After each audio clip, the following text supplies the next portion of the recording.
So today I'm working on this little 8-track player from the 70s probably.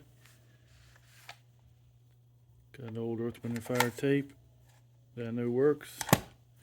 And this is a General Electric GE model, see if I can get the light right, 3-5520C. And it runs on batteries. Even has a car adapter. It's pretty cool. AC/DC switch here. You can plug it in. It's got, you can separate the speakers. Obviously, you see I have it taken apart. And sounds good out of both little speakers. Now, the speakers are kind of small. There it is right there.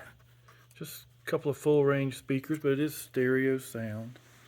So if you ever have one of these, you know, you do the usual lubrication and cleaning of moving parts on these.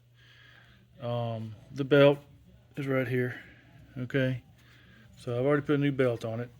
All right, you probably won't be able to find a specific belt for these kind of units, but if you buy like a variety pack of flat belts, you can find one that does the job and close.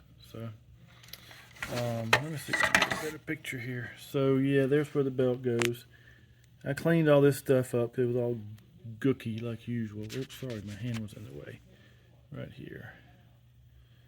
And I put just a touch of oil down in there. You just want to make sure you maybe use a little fine point to get the oil in there.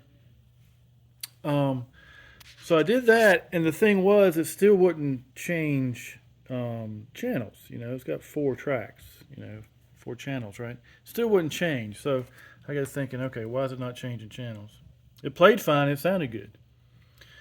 Well, then I see that to do that, you have to, where's my little pointer? Here we go. There's a little ring right here, right there. That little rubber O-ring, that's a new one, okay? It had an old one on there, and it had worn down to where it was no longer making contact with that white wheel. Plastic thing there, okay?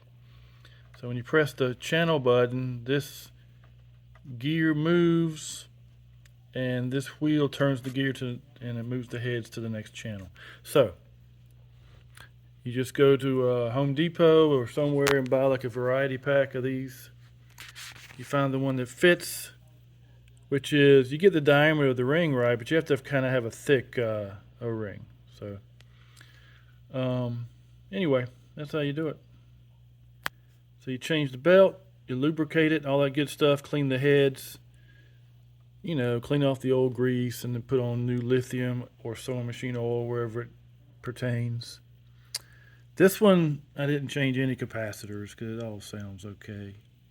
You know, I'm sure if you want to do a bang-up job, you can do all that, but it's mainly it's got a metal chassis, but it's a lot of plastic, so you want to be careful taking things apart. And if you change that belt and that O-ring, then it changes channels and you're good to go. So I just want to let you know if you ever run across one of these. Thanks.